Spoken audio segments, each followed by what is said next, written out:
আসসালামু আলাইকুম। মেডিভয়েসের নতুন আয়োজন স্বাস্থ্য জিজ্ঞাসায় আপনাদের সবাইকে স্বাগত জানাচ্ছি।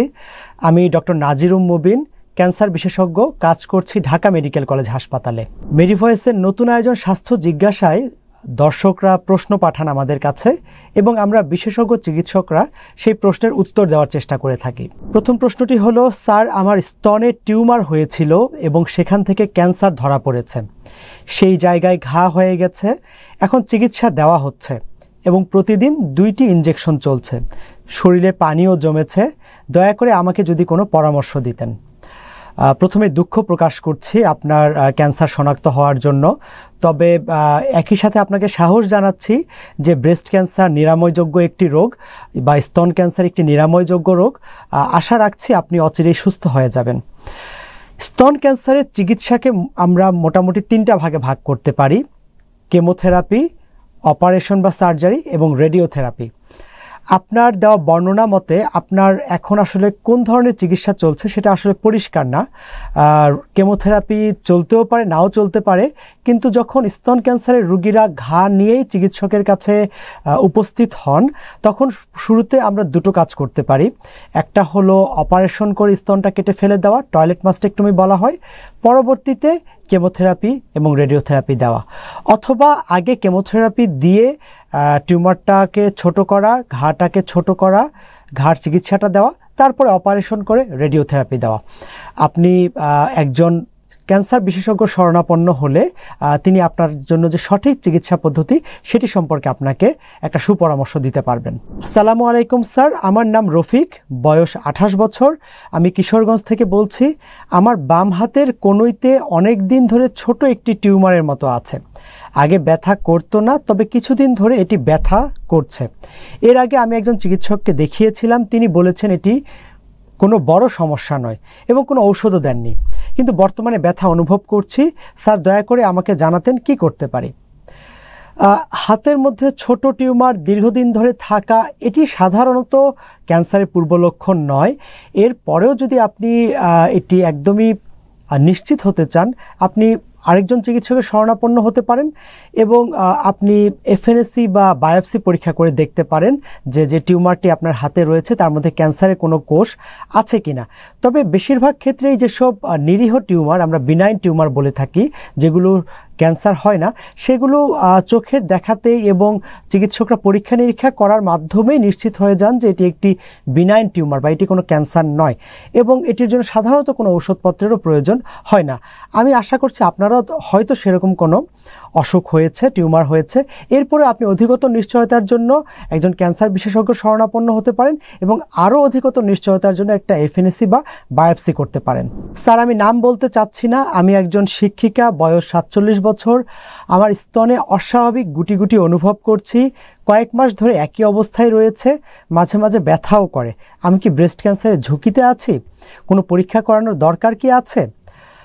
ব্রেস্ট ক্যান্সারের ঝুঁকিতে আমাদের সব মহিলারাই আছেন এবং যারা কায়িক পরিশ্রম করেন, যাদের বয়স আস্তে আস্তে বাড়ছে, তারা সবাই ব্রেস্ট ক্যান্সারের ঝুঁকিতে আছেন এবং সেই ঝুঁকি কমানোর জন্য আপনাদেরকে একটি স্ক্রিনিংয়ের আওতায় আসা উচিত। আপনার ব্রেস্টে যেহেতু কিছু গুটি দেখা যাচ্ছে এবং মাঝে মধ্যে ব্যথা করে, ব্রেস্ট ক্যান্সারে সাধারণত একাধিক টিউমার বা গুটি থাকে না, সাধারণত একটা বড় থাকে, বাকিগুলো ছোট থাকে সাধারণত। পাশাপাশি আর্মপিট, অ্যাক্সিলা বা বগলেতেও টিউমার দেখা দেয় এবং এটিতে সাধারণত ব্যথা থাকে না। তবে আপনার যদি মাসিকের সাথে সাথে এই টিউমারগুলো বড় হয় এবং মাসিকের সময় এই ব্যথাগুলো বোঝা যায় বা ব্যথাগুলো বেড়ে থাকে, তাহলে এটি ক্যান্সারজনিত কারণে নয়, বরং অন্য কোনো টিউমার এটি। আর যদি এরপরেও আপনি কনফার্ম হতে চান, নিশ্চিত হতে চান, আপনি একটি ম্যামোগ্রাম বা আলট্রাসোনোগ্রাম করতে পারেন। এই ম্যামোগ্রাম বা আলট্রাসোনোগ্রাম আপনাকে বলে দিবে এটি কি ক্যান্সার হওয়ার সম্ভাবনা আছে কি নেই, এবং যদি ক্যান্সার হওয়ার ব্যাপারে তারা সন্দেহ পোষণ করে ম্যামোগ্রাম বা আলট্রাসোনোগ্রামে, তাহলে পরবর্তীতে আপনি এফএনএসি বা কোর বায়োপসি করে সেটি নিশ্চিত হতে পারেন। তবে তারও পূর্বে আপনি একজন চিকিৎসকের শরণাপন্ন হন, চিকিৎসকের পরামর্শ অনুযায়ী আপনি একটি ম্যামোগ্রাম বা আলট্রাসোনোগ্রাম করতে পারেন। স্যার আমি একটি বিষয় জানতে চাচ্ছিলাম, ক্যান্সার হওয়ার সম্ভাবনা কমানোর জন্য পূর্বে কোনো ভ্যাকসিন দেয়া যায় কিনা? খুবই চমৎকার প্রশ্ন। ক্যান্সার বেশিরভাগ ক্যান্সারের বিপরীতেই কোনো ভ্যাকসিন নেই, তবে 2টি ক্যান্সারের বিপরীতে ভ্যাকসিন রয়েছে। একটি ক্যান্সার হচ্ছে লিভার ক্যান্সার। আমরা জানি যে লিভার ক্যান্সারের একটি বড় কারণ হচ্ছে hepatitis B virus. Hepatitis B ভাইরাসের সংক্রমণ দীর্ঘদিন লিভারে থাকলে লিভারের মধ্যে একটি পরিবর্তন সাধিত হয়, গঠনগত লিভার একটু অকেজো হওয়ার দিকে এগিয়ে যায় এবং সেখান থেকেই মূলত লিভার ক্যান্সারটি জন্ম লাভ করে।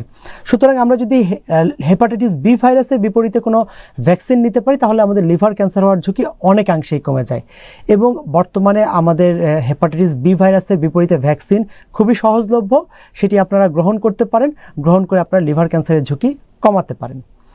আরেকটি ক্যান্সার আমাদের মহিলাদের, বিশেষ করে গ্রামাঞ্চলের মহিলাদের প্রধানতম ক্যান্সার, বা কিছুদিন আগেও বাংলাদেশের মহিলাদের প্রধানতম ক্যান্সার ছিল জরায়ুমুখের ক্যান্সার। বর্তমানে স্তন ক্যান্সার প্রধানতম এবং জরায়ুমুখের ক্যান্সার দ্বিতীয়, কিন্তু গ্রামাঞ্চলে এটি এখনও প্রধানতম মহিলাদের ক্যান্সার, জরায়ুমুখের ক্যান্সার বা সার্ভাইকাল ক্যান্সার। এই ক্যান্সারটিরও একটি বড় কারণ হচ্ছে হিউম্যান প্যাপিলোমা ভাইরাস।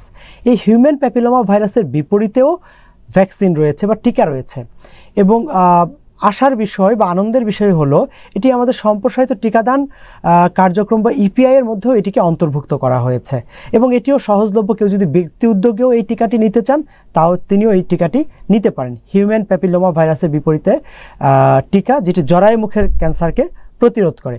একই সাথে এটি যে শুধু জরায়ুমুখ ক্যান্সারকেই প্রতিরোধ করে তা না, বরং এটি মুখ গহ্বরের ক্যান্সার, এটি গলার বিভিন্ন ক্যান্সার, এটি যোনিপথের ক্যান্সার, পুরুষাঙ্গের ক্যান্সার এবং পায়ুপথের ক্যান্সারকেও প্রতিরোধ করতে পারে। তবে ভ্যাকসিন দিয়ে বাকি ক্যান্সারগুলো কতটুকু প্রতিরোধ করা সম্ভব সেটি এখনও গবেষণা সাপেক্ষ। তবে জরায়ুমুখ ক্যান্সারের প্রতিরোধটি একদমই প্রতিষ্ঠিত এবং বিশ্বব্যাপী এই জরায়ুমুখ ক্যান্সারের বিপরীতে এই হিউম্যান প্যাপিলোমা ভাইরাসের ভ্যাকসিনটি দিয়ে এই রোগটাকে প্রতিরোধ করা যাচ্ছে। সুতরাং এই দুটি ভ্যাকসিন আপনারা নিলে আপনারা এই দুটি ক্যান্সার থেকে নিজেদেরকে দূরে রাখতে পারবেন। আসসালামু আলাইকুম স্যার, আমার মায়ের কিডনিতে ক্যান্সার এবং লিভার অনেক বড় হয়ে গেছে। আমি জানতে চাই এই রোগটি কি ছোঁয়াচে? এর মাধ্যমে কি কেউ আক্রান্ত হতে পারে? দয়া করে জানাবেন। কিডনি ক্যান্সার কোনো ছোঁয়াচে রোগ নয় এবং কিডনি ক্যান্সারের চিকিৎসাও খুবই সোজাসাপটা। স্টেজ 1, স্টেজ 2, এমনকি স্টেজ 3তেও অপারেশনই কিডনি ক্যান্সারের একমাত্র চিকিৎসা। স্টেজ 3 কিছু কিছু ক্ষেত্রে এবং স্টেজ 4-এর ক্ষেত্রে অপারেশনের পরে আমরা বিভিন্ন ধরনের থেরাপি দিয়ে থাকি। এছাড়া যদি কিডনি ক্যান্সার হাড়ে, ফুসফুসে বা ব্রেইনে যদি বা লিভারে যদি ছড়ায় বা শরীরের অন্য কোনো অঙ্গে যদি ছড়ায় তাহলে আরও কিছু থেরাপি সাধারণত দেওয়া হয়। বিশেষ করে যদি হাড়ে এবং মস্তিষ্কে কিডনি ক্যান্সার ছড়িয়ে পড়ে তাহলে আমরা রেডিওথেরাপি দিয়ে থাকি। বাকি চিকিৎসাগুলো আমরা সাধারণত ইমিউনোথেরাপি এবং মুখে খাওয়া টার্গেটেড থেরাপির মাধ্যমেই দিয়ে থাকি। এর পাশাপাশি লিভার বড় হয়ে গিয়েছে আপনি বলেছেন, কিন্তু লিভারের রোগটি ছড়িয়েছে কিনা সেটি বলেন নাই। তবে আপনার প্রশ্ন যেটি ছিল এটিকে ছোঁয়াচে কিনা, না, এটি একদমই ছোঁয়াচে না। আপনি আপনার মায়ের একদমই কাছাকাছি গিয়ে আপনার মায়ের সেবা শুশ্রূষা করতে পারেন বা যারা সেবা শুশ্রূষা করছেন তাদের এই কিডনি ক্যান্সার থেকে তাদের কিডনি ক্যান্সার হওয়ার সম্ভাবনা একদমই নেই, একদমই না। তার আমি একটি বিষয় জানতে চাই, ক্যান্সার আক্রান্ত মায়ের বুকের দুধ পান করলে কি বাচ্চার কোনো সমস্যা হবে? উত্তর হ্যাঁ এবং উত্তর না। ক্যান্সার আক্রান্ত মায়ের বুকের দুধ পান করলে বাচ্চার ক্যান্সার হয় না, কিন্তু ক্যান্সার আক্রান্ত হওয়ার কারণে আমরা যদি সেই মাকে কেমোথেরাপি দিয়ে থাকি, সেই কেমোথেরাপির ঔষধটি বুকের দুধের মাধ্যমে বাচ্চার শরীরে যেতে পারে। সুতরাং আপনার রোগী যদি কেমোথেরাপি পেয়ে থাকেন তাহলে তিনি সন্তানকে বুকের দুধ পান করাবেন না। কিন্তু তার যদি চিকিৎসা সম্পন্ন হয়ে থাকে বা উনি এখন বর্তমানে উনি যদি কোনো কেমোথেরাপি না পেয়ে থাকেন বা এমন কোনো ওষুধ না পেয়ে থাকেন যেটি বুকের দুধের মাধ্যমে সন্তানের শরীরে যেতে পারে, তাহলে বুকের দুধ খাওয়াতে কোনো আপত্তি বা মানা নেই। আমরা আজকের অনুষ্ঠানের সর্বশেষ প্রশ্নটি পড়ছি। আসসালামু আলাইকুম স্যার, আমার মায়ের খাদ্যনালীর ক্যান্সার হয়েছে এবং ডাক্তার বলেছেন অপারেশন করাতে হবে, তবে আমরা এখনও অপারেশন করাইনি। আমি জানতে চাই অপারেশন ছাড়া কি ক্যান্সারের কোনো চিকিৎসা আছে কি না? খাদ্যনালীর ক্যান্সারের চিকিৎসা সাধারণত দুই ভাগে ভাগ করা হয়। দুই ধরনের খাদ্যনালীর ক্যান্সারের জন্য দুই রকম চিকিৎসা পদ্ধতি। একটি খাদ্যনালীর ক্যান্সারের ধরন হচ্ছে স্কোয়ামাস সেল কার্সিনোমা, আরেকটি খাদ্যনালীর ক্যান্সারের ধরন হচ্ছে অ্যাডিনোকার্সিনোমা। তবে দুই ক্ষেত্রেই যদি ক্যান্সারটি একদমই প্রাথমিক পর্যায়ে থেকে থাকে তাহলে আপনাকে শুরুতেই অপারেশন করিয়ে নিতে হবে। যদি স্কোয়ামাস সেল কার্সিনোমার ক্ষেত্রে এটি প্রাথমিক পর্যায় থেকে একটু অ্যাডভান্সড স্টেজে যায়, তাহলে আমরা কেমোথেরাপি এবং রেডিওথেরাপি একই সাথে দেই বা রেডিওথেরাপি দিয়ে অপারেশনের জন্য পাঠাই। আর যদি অ্যাডিনোকার্সিনোমা হয় এবং এটি প্রাথমিক পর্যায়ে না থাকে, তাহলে আমরা পূর্বে কেমোথেরাপি দেই, তারপরে অপারেশন করি, তারপরে আবার পুনরায় কেমোথেরাপি দিয়ে থাকি। সুতরাং আপনার মায়ের খাদ্যনালী ক্যান্সারের জন্য অপারেশনও লাগবে এবং প্রযোজ্য ক্ষেত্রে কেমোথেরাপি এবং রেডিওথেরাপিরও প্রয়োজন হবে।